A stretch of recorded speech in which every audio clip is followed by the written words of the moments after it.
In the course of talking about animated movies comes the time you have to move to the animated series, first starting with your most beloved favorites before beginning with its humble introduction. That statement rings true in the case of Impossibly, the first original animated series that I have ever watched. Because although there have been plenty of other animated series released before, in talking in terms of both movie adaptations and original shows like SpongeBob that I also did watch, my real love of this form started out with a show like Impossibly, with a title alone that proves so much more than meets the eye in the perspective of one teenage girl. And while you may think that there are other major parts of Disney that made me a big fan, like theme parks being number one and the movies themselves, you would actually be surprised that it started out here with a series like this. Like, who would have thought that a young baby boy like me would care enough about the journey of one teenage girl with girly interests becoming the greatest thing that I could ever see in my life? Of course, it's not that part of the aspect, no, where it is also the point of her being a hero to the world, saving the day one supervillain at a time with her best friend Ron Stoppable and his pet naked mole rat, Rufus. Which is even true today, looking back on its legacy of this show having universal appeal that most boys and girls seem to love, and it's not really hard to see why when you combine both average school and social life to intense comedic action. The fact that also both Ron and Kim are the main characters of the show from the first episode to the last, so there's this unique balance that makes you connect with either side of the boy and girl. This can also be attributed to the title itself, the names of the characters that are so simple to understand who they are, with Kim Possible coming from the word impossible, doing the most things people wouldn't believe happened to someone like her, and then Ron Stoppable being unstoppable. Of course, beginning as a very clumsy and cowardly fool who doesn't know how to do anything, but revealed at the very end that he was the most powerful being on the planet, unable for anyone to truly defeat or,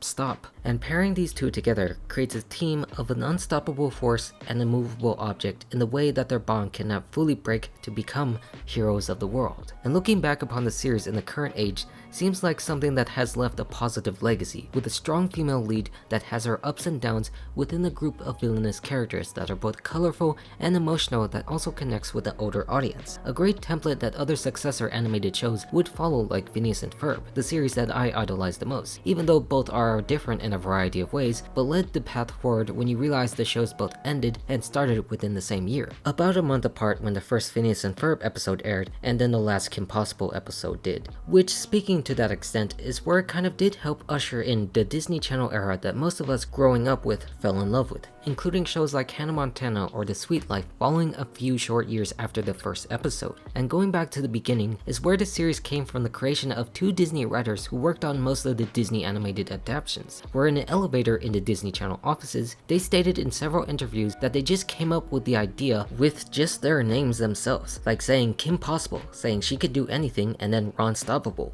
who can't. Just the most basic simple idea imaginable formed around a girl who can perform the most dangerous missions ever like a spy would, but struggle within her own regular life as the teen girl, helped alongside a guy who can't get anything right in his life. A reason that came out of the fact that most of the shows that they had done consisted of mostly male leads, and they wanted to make a heroine that girls could be inspired by, basing it off of their own daughters, designing someone who could represent that side of life while having some traits similar to their own heroes like James Bond, to form a character based upon superheroes by not giving any form of powers, unlike her foes Shigo would show to some degree, and also being a great way in showing that they wanted to make it relatable, relying on real life skills or other school activities like cheerleading and gymnastics, and probably some karate on the side to prove how you could do anything you set your mind to. In the tagline, Kim Possible, she can do anything. Evident by how later in the series with a special A Stitch in Time, where she became a virtual superhero by accident, providing services to people who needed help the most, just like this group of people who typed in the wrong name because they messed up their security system. And she actually succeeded by using her cheerleader skills to save the day, affirming the first line in the theme song saying that she is just your basic average girl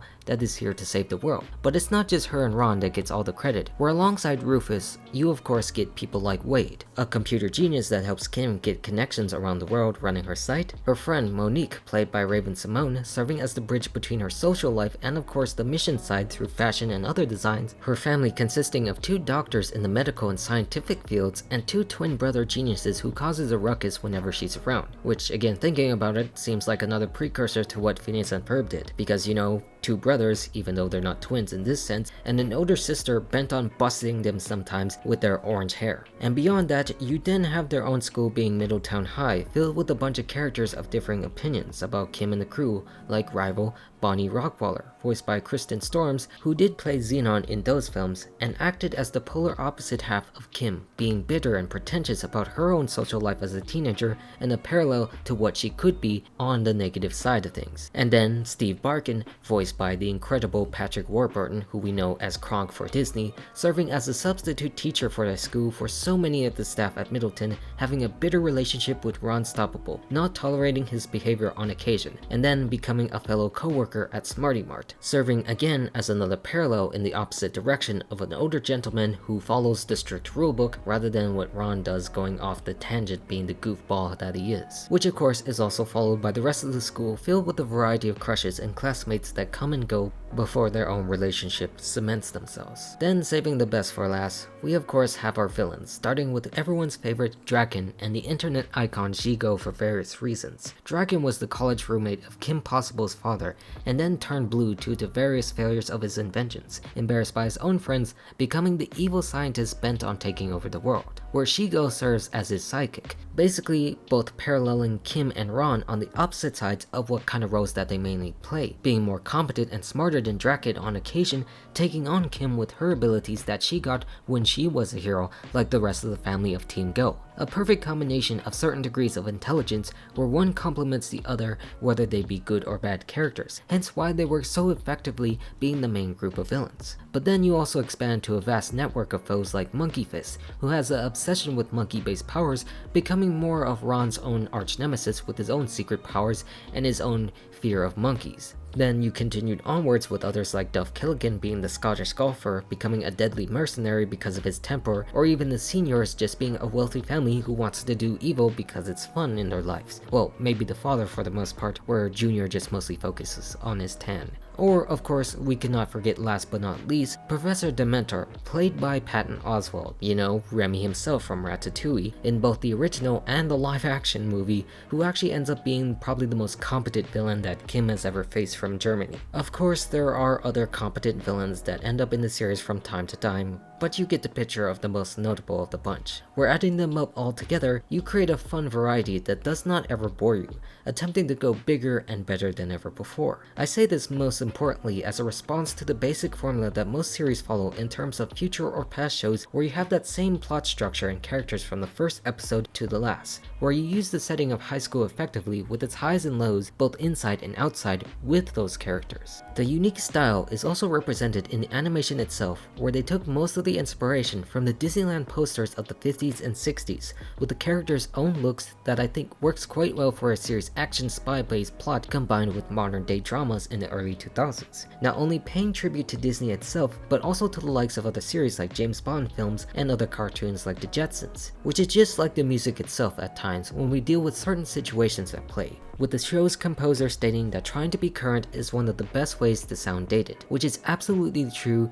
when you regard some shows' propensity for using popular music for its time rather than the potential to have it be liked by subsequent generations, including if it's an animated series. This isn't to say that there aren't musical cameos like most cartoons do sometimes, but the general vibe of this series regarding both its animation and its soundtrack creates something that is rather timeless, basing itself off of certain styles and ideas while also taking place in a different era from that. An era where technology played a very important part if we actually want to talk about the more outdated features in terms of the series nowadays, with characters like Wade leading the forefront and everyday use that teens may have with tech to socialize or travel the world as fast as possible, with the foes that have destructive potential. That this was the model that Disney needed that directly spoke to the younger generations at hand with different roles in life, so you have this series that capitalizes off the teen drama and sitcoms and has action-packed spy adventure stories and female-empowered leads that also inspire those who can look up to it as positive role models that manage to work quite well, that everyone can go along with it. A testament to the nature of the title itself that proves that the impossible is possible by making it into the name of a person, and that this person can show up anywhere in life